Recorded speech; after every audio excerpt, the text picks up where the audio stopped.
রাত তখন প্রায় 2টা। গ্রামের শেষ মাথায় দাঁড়িয়ে থাকা পুরনো ভূতহাট বাজার পুরোপুরি অন্ধকারে ডুবে আছে। হাটটা বহু বছর আগে আগুনে পুড়ে গিয়েছিল। তারপর থেকে কেউই রাতে ওদিকে যায় না। হাটের পাশেই ছিল এক সময়কার পুরনো নদীর ধারা। এখন সেটি মৃত নদী। বড়রা বলে আগুনে দগ্ধ হয়ে যারা মরেছিল তাদের আর্তচিৎকার রাতে এখনো শোনা যায়। কিন্তু আরিফ এসব মানে না। শহর থেকে এসেছে প্রজেক্টের কাজে। এলাকায় নতুন রাস্তা নির্মাণ হচ্ছে। আরিফের চরিত্রে একটু সাহসী ভাব আছে, আবার একটু অবহেলাও। গ্রামের মানুষ যখন হাটের পাশ দিয়ে না যেতে বলে সে হেসে উড়িয়ে দেয়। এমনই এক রাতে সে সাহস দেখাতে গিয়ে সেখানে গেল। রাতে কিছু ডেটা সংগ্রহ করতে হবে।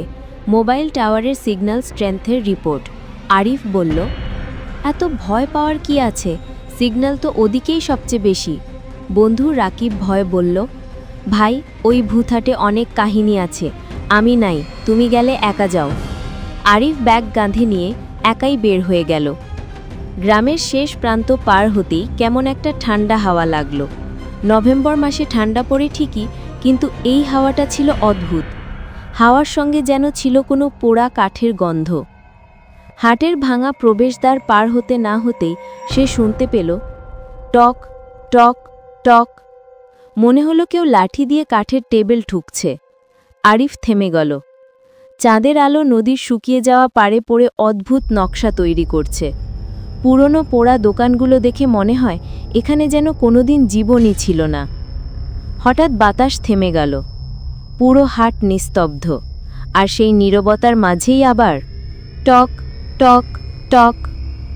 এবার শব্দটা যেন একদম পাশের দিক থেকে। আরিফ টর্চ জানল। টর্চের আলো পড়তেই দেখি একটা ভাঙা দোকানের মধ্যে একটা টেবিল, আর টেবিলের ওপরে কিছু একটা নড়ে উঠছে। ধীরে ধীরে কাছে যেতেই দেখা গেল একটা শুকনো পোড়া হাত। মনে হলো কেউ অন্ধকার থেকে নখ দিয়ে টেবিলটাকে আঁচড়াচ্ছে। আরিফের গা গুলিয়ে উঠল, কিন্তু সে আবারও আলোটা ঘুরিয়ে দেখল কেউ নেই। ফাঁকা দোকান, পোড়া কাঠ আর ছাই। হঠাৎ পেছন থেকে ঠান্ডা শ্বাসের মতো কিছু লাগল। এদিকে কানে আসলো ফিসফিসে স্বর, যেন কেউ গলা পোড়া অবস্থায় কথা বলছে। আরিফ পেছনে ঘুরতেই দেখল একজন দাঁড়িয়ে আছে। শরীর কালচে, কুচকুচে পোড়া, মুখে কান নাক ঠোঁট কিছুই নেই, শুধু গলে যাওয়া মাংস আর 2টা সাদা চোখ। আরিফ দৌড়াতে যাবে এমন সময় পোড়া লোকটি হাত বাড়িয়ে দিল। হাতের আঙুলগুলো আধ ভাঙা। লোকটি প্রশ্ন করল, আগুন দেখছো? কণ্ঠে কষ্ট, রাগ আর ব্যথার মিশ্রণ। আরিফ ভয়ে রীতিমতো স্তব্ধ। লোকটির সামনে এগিয়ে আসতে থাকল। আরিফ আর এক মুহূর্ত না দাঁড়িয়ে প্রাণপণে দৌড় দিল। আরিফ হাঁপাতে হাঁপাতে ঘরে ফিরে দরজা বন্ধ করল। ঘড়িতে তখন 3:17। রাকিব জেগে ওঠে, এই তোর মুখ সাদা কেন? আরিফ কিছুই বলতে পারল না, শুধু পানি খেল। মুখ শুকিয়ে গেছে, কিন্তু শুয়ে চোখ বন্ধ করতেই সেই পোড়া মুখওয়ালা লোকের ছবি ভেসে উঠল। হঠাৎ মনে হলো দরজায় কেউ আঁচড় কাটছে। খরর খরর। রাকিব বলল, দরজার বাইরে কে? আরিফ কাপা গলায় বলল, খুলবি না, কেউ না। কিন্তু বাইরে থেকে যেন কেউ নখ দিয়ে দরজার কাঠ উপড়ে ফেলতে চাইছে। আঁচড়ের শব্দ বাড়তেই থাকল। তারপর শব্দ থেমে গেল। নিস্তব্ধতা নেমে এলো। রাকিব দরজা খুলেই বাইরে তাকালো। কেউ নেই। শুধু দেখা গেল দরজার কাঠে গভীর 5টা আঁচড়, যেন মানুষের নখ, কিন্তু লম্বায় অসম্ভব বড়। সকালে আরিফ ঘটনাটা কাউকে বলতে না চাইলে রাকিব জোর করল। দুজনে মিলে গেল গ্রামের সবার থেকে বেশি জানেন এমন বৃদ্ধা রহিমা খালার কাছে। খালার বয়স 70-এর বেশি। চোখে মোটা চশমা, কপালে সিঁদুরের মতো দাগ আর গলায় দোয়া দরুদের মালা। সব শুনে তিনি চুপ করে থাকলেন কিছুক্ষণ। তারপর বললেন, ওই হাটের আগুন নেভেনি বাবা। আগুনে যারা মরেছিল তাদের শ্বাস এখনো ওখানে ঘোরে।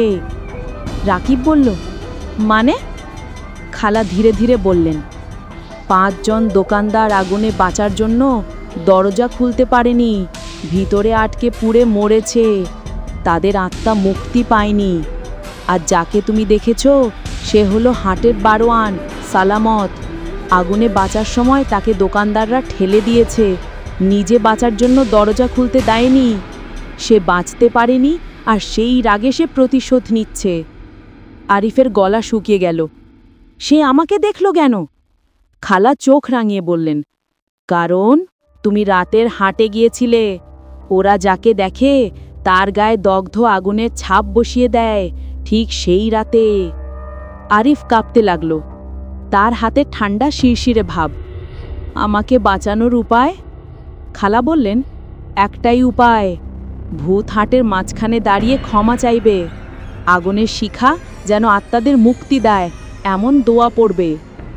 কিন্তু সমস্যা হলো রাতেই যেতে হবে, কারণ আত্মারা শুধু রাতে দেখা দেয়। আরিফের গলা শুকিয়ে গেল। রাতে দুজন ফ্ল্যাশলাইট, দোয়া আর সাহস নিয়ে বের হলো। খালাও সঙ্গ দিলেন। ভূতাশাটি ঢোকার সাথে সাথে হিম শীতল বাতাস, চারপাশে পোড়া কাঠের গন্ধ, ছাই উঠছে, যেন কোনো অদৃশ্য শক্তি ততস্থ। খালা বললেন, মাঝখানে দাঁড়া। আরিফ কাঁপতে কাঁপতে দাঁড়ালো। খালা চোখ বন্ধ করে দোয়া পড়তে শুরু করলেন, বিসমিল্লাহ ইয়াসিন ফালাক। দোয়া পড়তেই হাটের ভেতর একটা কর্কশ আওয়াজ শোনা গেল, থামো। মাটির নিচ থেকে যেন কেউ চেঁচাল। তারপর চারপাশে মাটির ফাটল ধরে কেমন কালো ধোঁয়া বের হতে লাগলো। ধোঁয়ার ভেতর থেকে ফুটে উঠতে লাগলো মানুষের জ্বলন্ত মুখ। কেউ নেই চোখ, কারো নেই গাল, কারো নেই হাত। তারপর দেখা গেল সেই দারোয়ান সালামাত। সে চিৎকার করল, তুই আগুন দেখেছিস, এখন তোর পালা। হঠাৎ চারদিকে আগুন জ্বলে উঠল, আরিফকে ঘিরে আগুনের বৃত্ত। রাকিব চিৎকার করল, আরে ভাই বাইরে আয়। কিন্তু আগুনের বৃত্ত যেন তাকে বন্দি করে রাখল। সালামাত সামনে দাঁড়িয়ে বলল, তোর হাতে আগুনের ছাপ বসাতে দে, তুই মুক্তি পাবি। সে হাত বাড়িয়ে দিল, তার হাতের আঙ্গুল থেকে কালো ধোঁয়া উঠছে। আরিফ তাড়াতাড়ি দোয়া পড়তে লাগলো, চোখ বুজে চিৎকার করে বলল, আল্লাহু আকবার। তখনই অদ্ভুত ঘটনা ঘটল। আগুনের বৃত্ত কেঁপে উঠল, তারপর ধীরে ধীরে নিভে গেল। ধোঁয়ার মতো মিলিয়ে যেতে লাগলো সালামাত আর অন্য সব ভূতেরা। শুধু শোনা গেল, মুক্তি মুক্তি। তারপর সব নিস্তব্ধ। সব ঠিক হয়ে গেছে মনে হলো। আরিফ হাঁটু গেড়ে বসে গেল। খারাপ দোয়া পড়ে ফু দিলেন তার কপালে। সবাই ফিরে এলো। কিন্তু রাতে আরিফ ঘুমোতে গেলেই একটা ব্যাপার হচ্ছে। ঘুমের মাঝেই হঠাৎ তার ডান হাত পুড়ে যাচ্ছে মনে হয়, পোড়া গন্ধ, ভয়ানক ব্যথা। আয়নায় তাকিয়ে দেখল হাতে একটা ছোট কালো দাগ, যেন পোড়ার ছাপ। রাকিব বলল, ভাই তুই ঠিক আছিস তো? আরিফ বলল, হ্যাঁ ঠিকই আছি। কিন্তু রাতে ঘুমোতে গেলে সে স্পষ্ট শুনতে পায়, টক টক টক, আবার আগুন দেখবি। গ্রামের মানুষ বলে সেই রাতের পরও প্রায়ই শোনা যায় অদ্ভুত শব্দ।